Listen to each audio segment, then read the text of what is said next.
Welcome to She Sells Radio. Today is day 5 of the Finish Strong Challenge. How are you doing?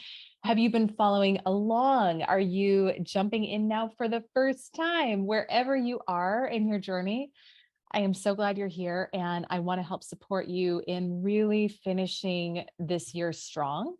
And again, if you're listening to this later, the principles all still apply to completing whatever goals you have for yourself powerfully, with relative ease, with joy, and letting it be really fun too. And today is all about calling in support. So, something that we have been taught, and a myth and conditioning, is you got to be able to do it all on your own. Right. And this is, I'm not going to get really into this in this episode, but so much of this is just conditioning in our society for years and years that for us as women, we need to be able to, you know, have the go show up at work, make a bunch of money, show up at home, look really sexy and great, show up for the kids, show up for the family, still have time to work out, meditate, do our things, have friendships. And that is not possible without support. Okay. And that may not even be the goal for you too. So I want you to really check in with, what am I going for here? What is the goal? Whatever your goal is, what I can tell you is that it will require support, and that you are worthy of having that support as well. And that support can look a lot of different ways. But the myth that we've been fed about, you got to be able to do it all and do it on your own and look good while you're doing it and be cheerful and happy while you're doing it. It's exactly that. It's a myth, and it is a fast track to resentment, to burnout, to overwhelm, to exhaustion. And I've been there. I've been through periods of my life where I either didn't feel worthy of having the support, or my wealth consciousness the level of wealth consciousness was so low. I didn't value investing in myself. And you will literally keep scratching the surface of what is possible for you from both a productivity as well as a happiness standpoint, if you keep the story of, I have to do everything on my own. And you may be at a point in your life and in your career too, where you have more support than you used to. Maybe you're an entrepreneur and you started bringing on more team, you've got more support at home and you're feeling good there. Well, guess what? For whatever your next level is, it's going to require even more. And so this is, I think, a beautiful practice to do anytime you're setting a next level goal for yourself, is I always look at what are the limiting beliefs that would hold me back from getting there. So I get very clear on those. And then I also want to invite you to look at, what sort of support do I need right now to be able to accomplish this? Who do I need in my court? What type of team do I need to call in? What type of energetic and emotional support do I need? And I'm going to give some more context for that in a moment, about the types of support that you need, but not making yourself wrong for calling in support. It is actually very, very strong to bring in the support you need for your next level. It's very wise. It's a sign of wisdom.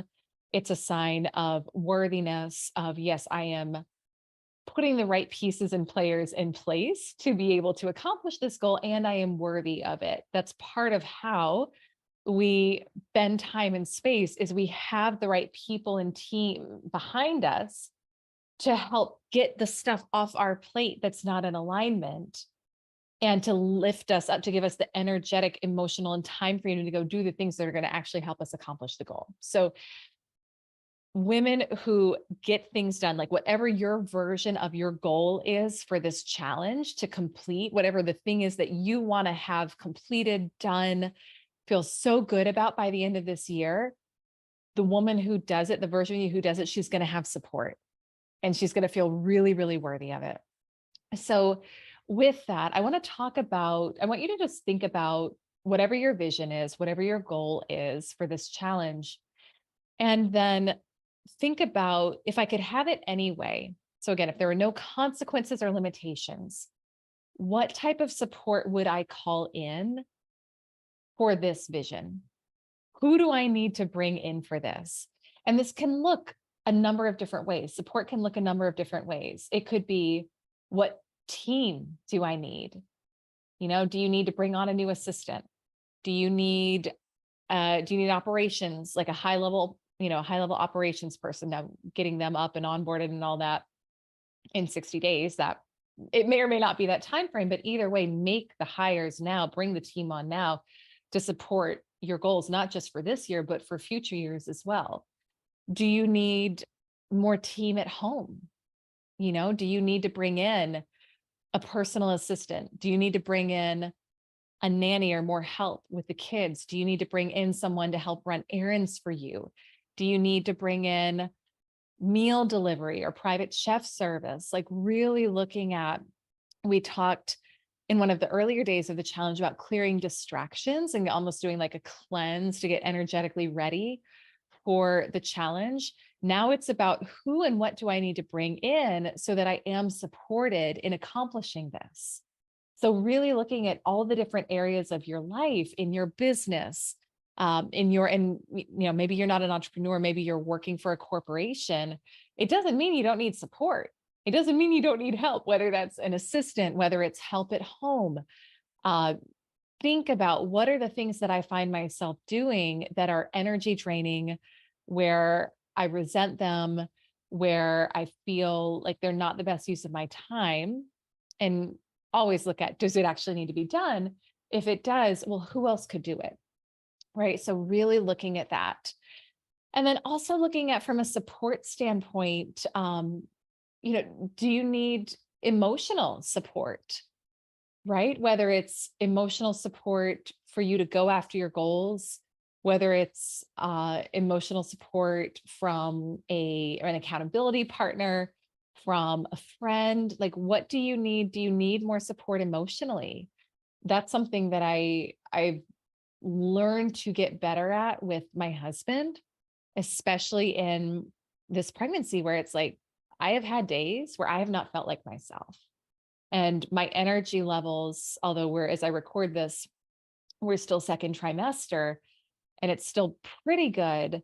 But there's limits now physically to what I can do versus what I could do before the pregnancy. And there have been moments where it's like, I've needed a lot of emotional support, not just emotional, but physical support. Who do you need to call out to? Who do you need to reach out to and ask for emotional support from right now on a deeper level? Do you need support in the form of mentorship, right? That to me is always a big declaration of worthiness. And that's part of why I hire and work with the mentors that I do, is if they can help me save time and skip the steps and skip the mistakes, and I can just learn not only tactically how did they do things, but also how do they think? Like, what's their level of consciousness about things? That's always what I'm looking to do with my mentors, is learn, how do they think and what are their belief systems? Because I know that that's what really creates the results. Then from that place, I can get to where I'm going faster, and it can be a more enjoyable process, and it can be a more successful process as well. So do you need to call in support in the form of mentorship or coaching? And then, from your family, and this could tie in with the emotional support, or it could be different, but do you need more support from a partner, from a spouse, from your kids? What do you need there? What do you need to get off your plate? Like, this is also something that I'm learning to get good at. It's not my default mode. Like, I'll just give a quick example. I've been loving cooking during this pregnancy. Like, if you've been watching my Instagram, I'm cooking everything and I'm having so much fun with it. And I gladly took that over, because Jason, my husband, used to be the one who almost always cooked for us. And for some reason, like, when we hit a couple months into the pregnancy, I was like, ooh, I just want to cook everything. Like, it was fun. Gotta love the hormones, right?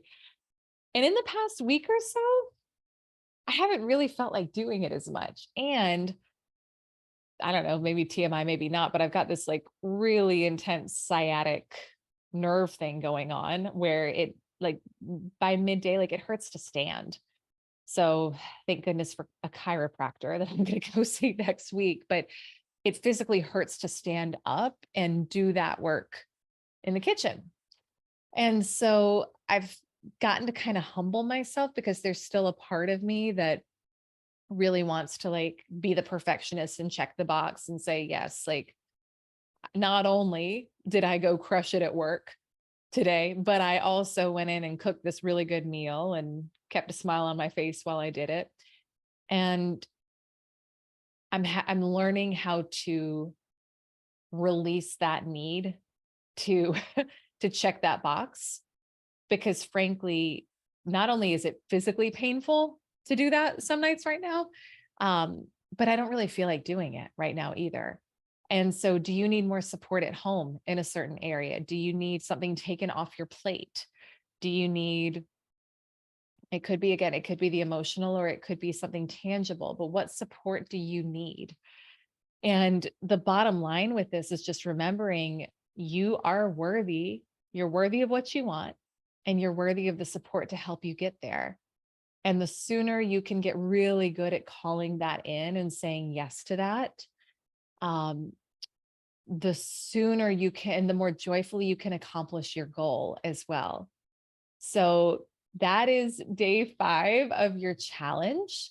So what I want you to do from here is share one way that you're going to call in more support on social. So if you've joined the challenge, you've got the workbook to go along with each week, and we're sending those out every week. So you'll have the workbook to go with this week. EliseArcher.com/challenge. If you haven't yet joined it, there's a beautiful workbook that you get every week. It has journal prompts. It has a section to go along with each day of the challenge. It's really, really, really beautiful. So you can reflect on that in today's segment for the challenge. Get your free workbook. What's one way that you're going to call in more support? And I always love specifics and I love seeing what they are. So if you want to share on social, what's the one way you are going to call in more support? Tag me at Elise Archer and use the hashtag #SheSellsChallenge. And if you know how you're going to call in more support, but you don't want to share it publicly, that's totally fine too. Just say, I'm calling in more support. That is good too. But just know that you are so worthy of the support that you desire. You're worthy of things flowing in your life. You're worthy of having team behind you, no matter who you are, what your background is, what your conditioning is around that. We all need support. And as we continue to grow, we need it in greater levels as well. And so we get to get comfortable with being uncomfortable, asking for that level of support as well, if that is a thing that shows up for you. So again, EliseArcher.com/challenge to get registered for the challenge. If you're not yet, we're going to be doing some really, really fun, awesome prize giveaways for those of you who are participating all along the way. You got to follow the instructions each day. So again, hashtag #SheSellsChallenge and tag me at Elise Archer when you share that you completed today's challenge on social. Call in that support. Let me know what you're calling in, and stay tuned because I got day 6 coming up for you tomorrow. Lots of